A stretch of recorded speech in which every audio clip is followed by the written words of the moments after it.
Rodriguez, and I am here with Carolyn Han, Kathy Schreiber, and Morgan McNulty, and this is Cocktails with the Cast.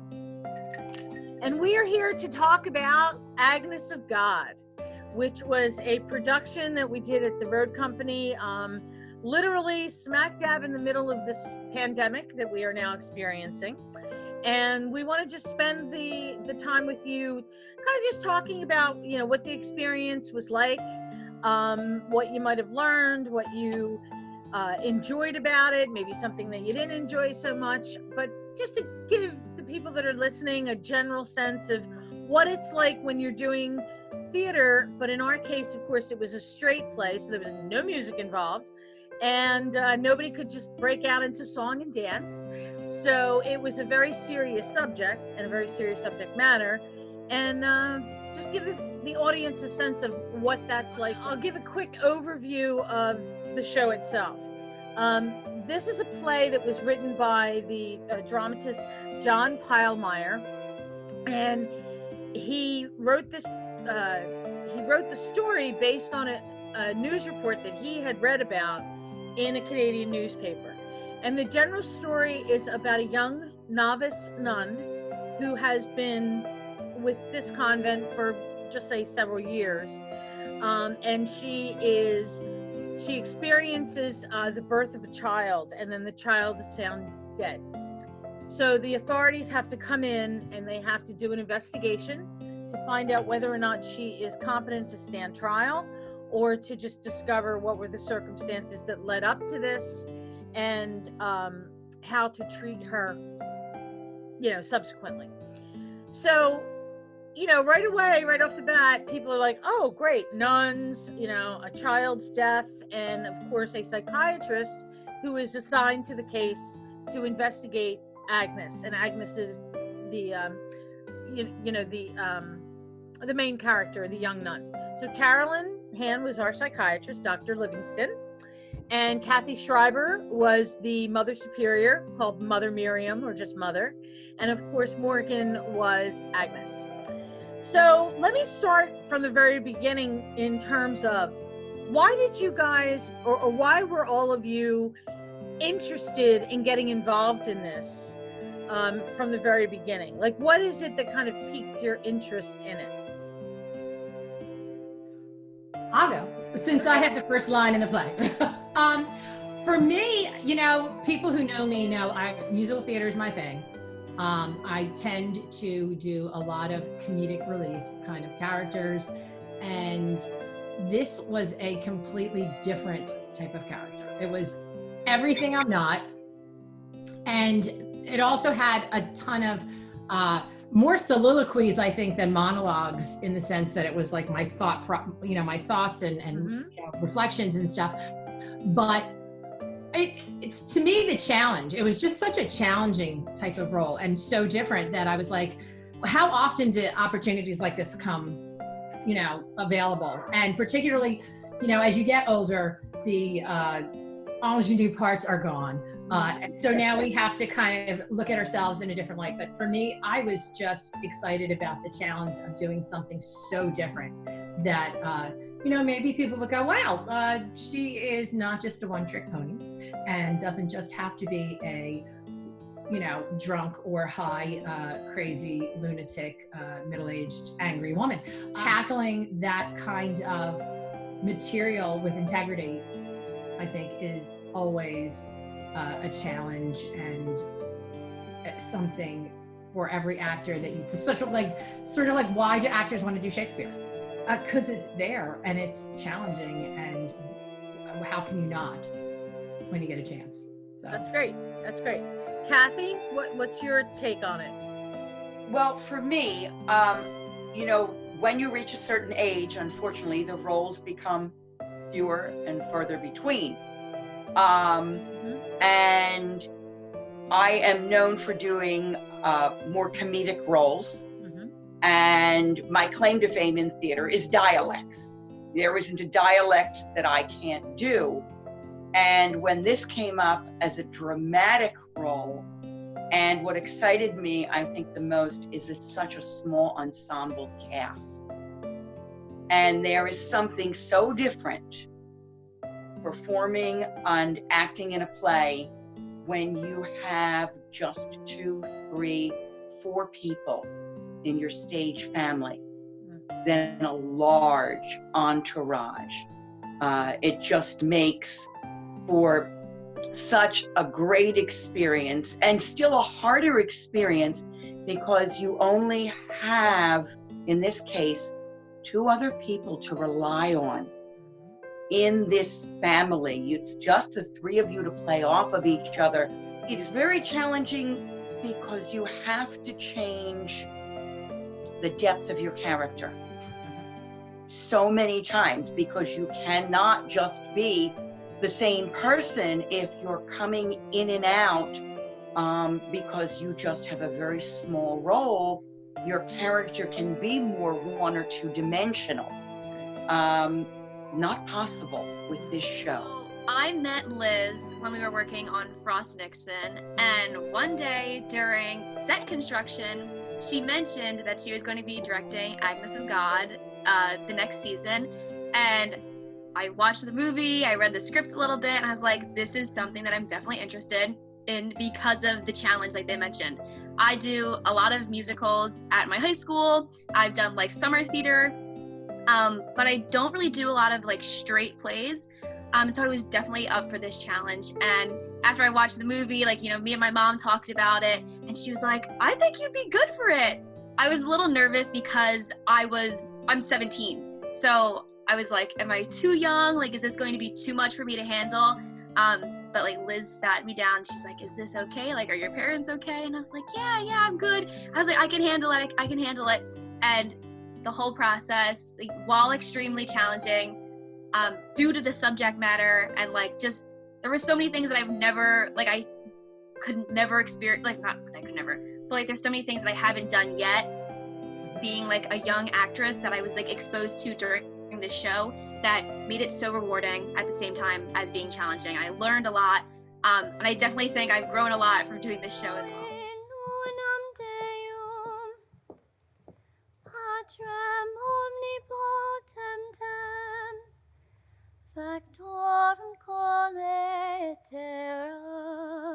Oh my God! I'm bleeding! Help me! I'm bleeding! It's on my hands, my legs, it's on the sheets, it won't come out! This woman's health is at stake. Her spiritual Oh, health. I don't give a good damn about what you call her spiritual health. Oh, I know you don't. Sentence her and be done with it. Is that what you're saying? Oh God! I don't want this now! I don't want it now! Where are you? On the bed. Oh my God! Another thing that I wanted to ask, though, how did you feel about approaching this piece because of the subject matter? How did each one of you have to approach that aspect of your character, and how did you try to, or how were you able to tap into that particular reality and that particular truth so that it brought forth in your acting? Kathy, I'm going to circle back to Kathy. For me, what was very interesting, I initially was perceiving Mother Superior as more of a vindictive character. And pretty quickly, you guided me and gave me some insight into the fact that that was not the case at all. And once I had that piece of the puzzle from you, and I went back and I was reread my script again, that light bulb of the direction that we needed to go and who Mother Superior really was, as opposed to my initial perception, was key. So then when I would learn my lines, and as Carolyn can attest, we had a few one-liners once and back and forth, but for the most part, you know, Carolyn and I, and Morgan as well, were involved in these massive passages. And as I would learn a passage, and then I would, you know, deliver it in my living room with a certain inflection, and I'd go, no, that's not good. No, that's not the message. That's not where it goes. And with every one, it would begin to build Mother Superior more and more into this massive, loving, caring advocate who would do anything to protect Agnes. Morgan? It took a long time for me to get to a level where I was like extremely comfortable with the character. It was a lot like of emotions, a lot of feelings, and like just really like diving into how Agnes feels. And part of that was just from the encouragement from you, Liz, and from the rest of the cast to just push myself. Like, you could always go bigger. There's something else you could be doing. Try something new and just make it big. Like, you know, put the emotion into it.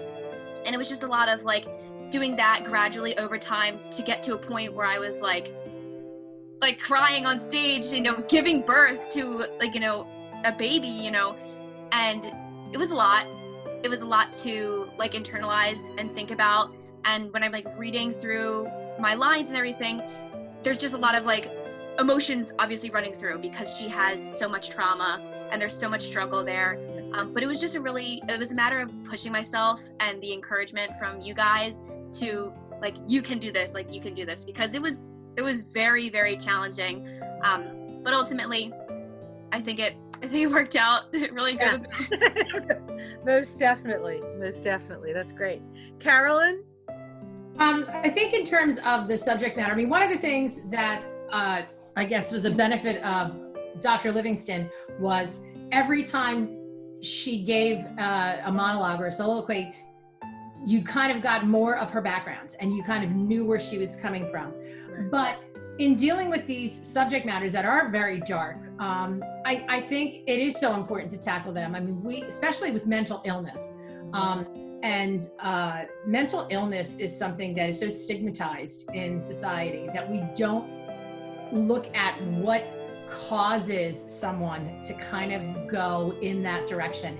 And we really got to watch the journeys of 3 different characters and kind of what took them and where it took them. And I think that that's important because, and again, in dealing with people, and I do it all day, every day, when you deal with people, you kind of have to know where they're coming from. You can't just look at where are they today, right? What led them to that point, and what led Agnes to this point where she did what she did. Mm-hmm. And you know, so what's the motivation of Mother Superior? Why does Mother, you know, why does, when she says that whole thing about her life when she was married before and all that kind of stuff and she had children, you know, you get a whole different, all of a sudden a light bulb comes on of like, oh my God, this is a different person than I thought she was. And why is she this, you know, protective character that she was? Because she didn't protect her own children. Why is Dr. Livingston so invested in Agnes? Because of what happened to her own sister. Why, you know, what happened to Agnes to make her not want this child to feel, you know, so that motivation I think was so important. And I think it is important when we tackle things like this, which you don't often do in, you know, your lighthearted comedies and in your musicals and stuff. You're not tackling those issues that people don't want to talk about, but it's a way to actually start a conversation about issues that make people uncomfortable.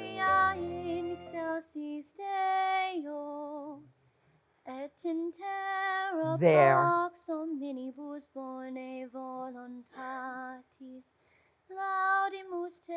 She has the voice of an angel. He said, "Suffer the little children, for of such is the kingdom of heaven." I want to suffer like a little child. That's not what he meant. I am a little child, but my body keeps getting bigger. I don't want it to get bigger because then I won't be able to squeeze in. I won't be able to fit into heaven. The actresses were extremely exposed and extremely open. So was that your first time dealing with a situation like that? And how did it affect your performances, if at all? Morgan? Yes, it was my first time doing that, like in the sense of having very little set, like no props. And while we didn't really have a set and while we didn't really use props, it felt so much more real like being present in the moment was so much more important than relying on the things around you. And I thought that it just made like all of our performances more genuine, in the sense of like we're just going off of each other, and we're just going off of the text that we have and the feelings that we're feeling and the emotions that we have. And so that was the core of the piece. Like it was us. And so I feel like that's important, because like that's what the story is about. The story is about these characters. And so we really, brought that to light, I guess. Kathy? This was the second time that I've done a play with either a very minimalistic set or, for all intents and purposes, no set. With this piece, with Agnes of God, set was completely irrelevant to me. Our content, everything that we were so immersed with in terms of the life of this young woman, and could we save her?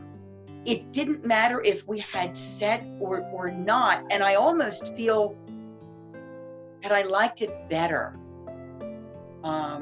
Everything was very dark, and the fog machine, and it was just these three women, this psychiatrist, the mother superior, and this young novice,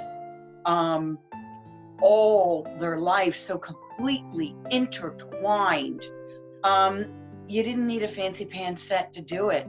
I think, I don't know about the others, but whenever, I would come on stage or whatever, I was just so immersed in what was happening, with whether it was two characters at one time or all three of us. That was the only thing that mattered. Carolyn? I never left the stage the entire time. So in terms of feeling exposed, that totally. I've directed things that were very minimalistic and stuff in terms of acting. I mean, one of the things that as a high school director, I find is you can hide a lot of flaws with inexperienced actors through fancy lighting, fancy sets, a lot of fog. I mean, you can hide a multitude of sins with a big costume, because people's eyes are drawn to all different things. You cannot in this. And I think that again was part of the challenge.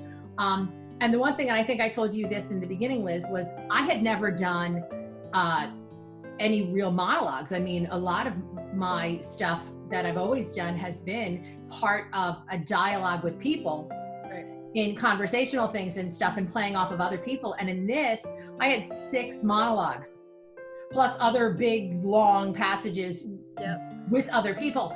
And I couldn't move. You put me in one spot, in one light, don't move, do this monologue and be real. And that was, I felt truly like naked in the absolute sense of the word, that it was all about the delivery and the understanding of the character. So that was huge in this. But again, you had said, I think it does lead to a lot more authenticity in terms of your acting. I think I learned more doing this than I think any other show that I've ever done in terms of myself as an actor, because there was no hiding behind an accent. There was no hiding behind a prop or a set or a joke.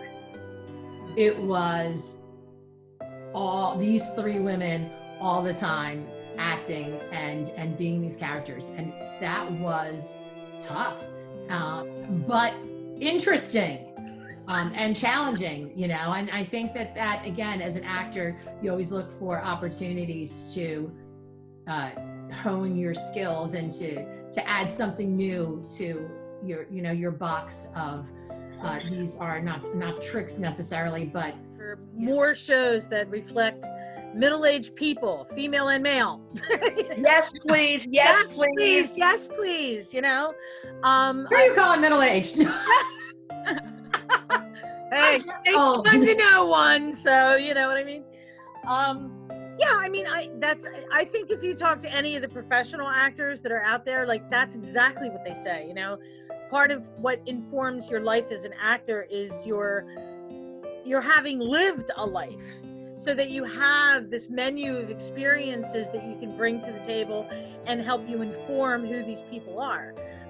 So yeah, I mean, I'm a staunch advocate for more, more straight plays, whether they be comedic or dramatic, it doesn't matter, but just, ones that you can really work that acting muscle a lot more exclusively than you do necessarily in musical theater. Not that one's better than the other, they're just different. So, What kind of God would allow such a wonder one as her to come trampling through this well-ordered existence? So now I guess to wrap things up, I guess we have to talk about the elephant in the room, which of course is how this pandemic affected our show. We were scheduled at the Road Company and with the Grand Theater to do 2 weekends, 4 performances each weekend. And unfortunately, due to the lockdown, we were denied our second weekend. And that was tough. I mean, I can say just from my standpoint, it was really tough, but the only thing that got me to the point where I had to just kind of calm down and not get overly emotional was I was like, wait a minute, this is a health crisis. People out there are dealing with a lot more difficult issues than we are. This is our hobby. This is something that we do because we love it. But there are people out there that are suffering life-threatening illnesses and issues of life and death. Take a chill pill and just relax. So we were lucky. We had those 4 performances, and we have keepsakes and whatnot that we can have. But talk just a little bit about how that aspect of what we had to deal with, how you felt about that. Okay, Carolyn, I'll start with you. And then we'll Okay. I agree with you in the sense that at least we got to get 4 performances in. I think for me, I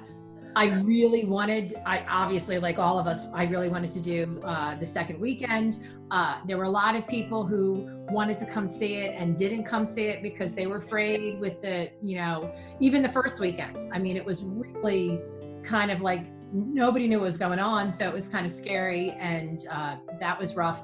But it was hard too from this perspective of, I learned like an hour of dialogue, something which I never in a million years thought I could do. And I'm like, right. I'm just going to walk around and just say this dialogue to people. Hello, person. Yeah, all the work that I remember when I was a child, I'm just going to do the monologue because it was so much to learn and it was such a big thing. But then again, when you put it into perspective, my high school play that I directed, we were canceled a couple weeks before the show went up. I know other schools that literally, that was their tech week and then they were canceled. And so this is a worldwide thing. And again, we have to look at the bigger picture, but it was more sad than anything because I feel like we had put so much into this, and it was one of those pieces that was a once in a lifetime kind of opportunity for some of us.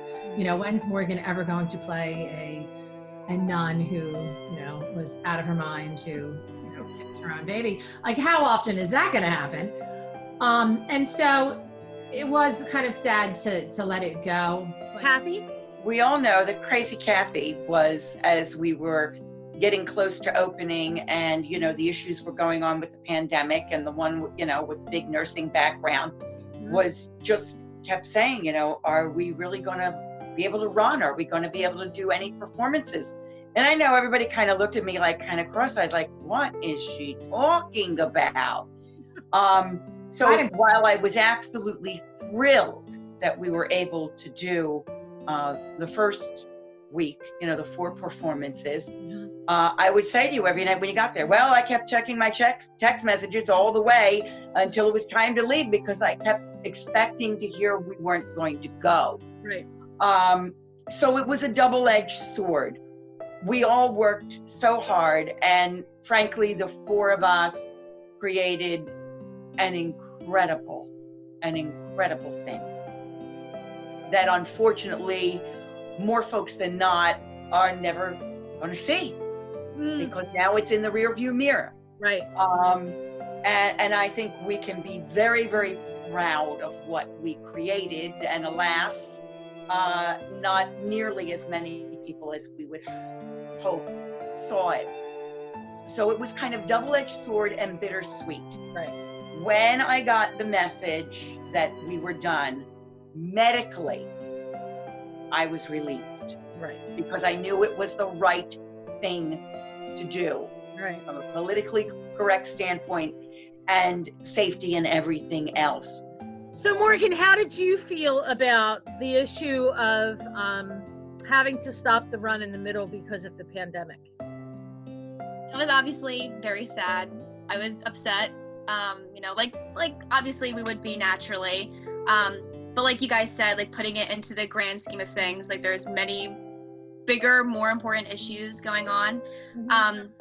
But you know, for the people that did see it, we got a lot of great feedback on Facebook, like from friends and family members. So I believe that the 4 shows that we did put on were something to be extremely proud of. We did a lot of good work. I just wish that more people could have seen. But like you said, we have pictures. I've been sending pictures to family of like me in my little habit with my big face out. So they love it and they really wish that they could have seen it. Yeah. But yeah, it was sad. But you know, looking at the big picture, it was the right thing to do.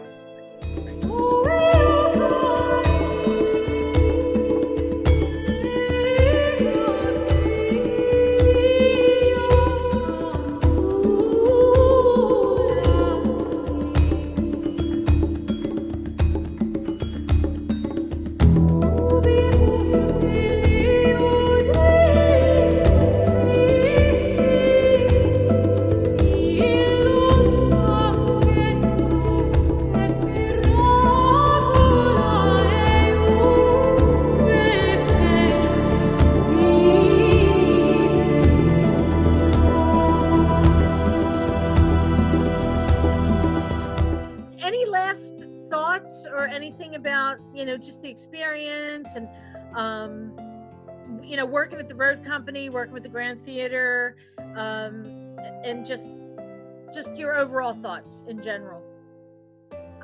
In general, this is one of the best experiences, if not the best experience that I've had on a show before. I think working with people who are extremely passionate about what they're doing and we're able to have these deep discussions about the text of the play is just so rewarding, and it's so nice and so refreshing to be around.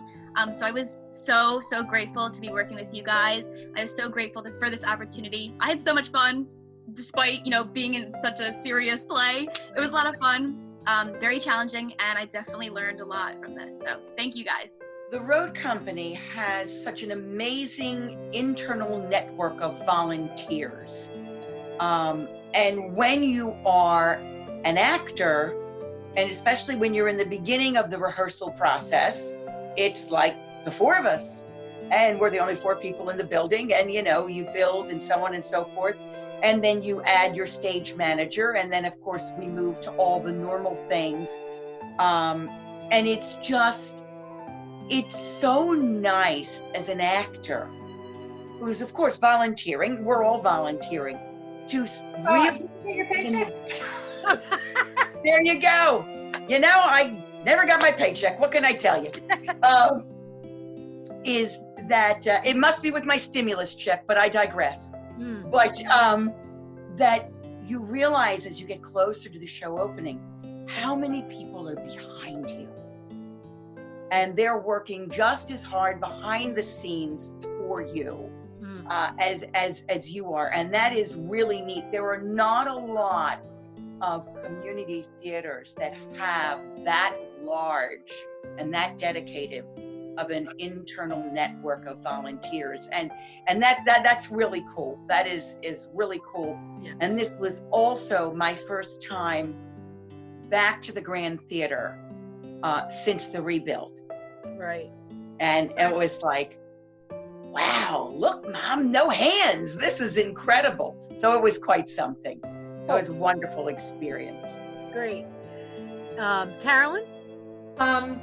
I came to the Grand Theater actually through Suzanne Baldino Jones, and met her at a different theater, and she brought me in. And I kind of walked in and I was like, this feels like home. And I had worked at a lot of other theaters prior to that, but I feel like the opportunities that I had at the Grand have been really unique, and I'm just grateful for all that they are doing, and I think they do a fantastic job out there. And I want to thank you, Liz, for even just giving me this opportunity, because this was really an opportunity of a lifetime, and I'm glad that I was able to do it at the Grand and with these lovely ladies who were fantastic to work with and super, super professional. And I have to say that that's one thing that I do love about the Grand as well, is that the level of professionalism, you know, and we're all, it's all community theater, limited budgets and this, that, and the other, but yet still with the ability to put on such professional productions with such dedicated people is just astounding. And I'm very grateful for my theater family that I have at the Grand. So I was so blessed by having such a beautiful cast of wonderful people who weren't just great actresses, but were really great people. And that made all the difference in the world. And any director who doesn't acknowledge that is out of their minds. And on behalf of the Road Company, thank you for taking the time to revisit the experience of Agnes of God. Thank you so much for all you do. And we look forward to going back on stage as soon as we can. Okay? Have a great time, everyone, and have a great afternoon. You're here. Yay.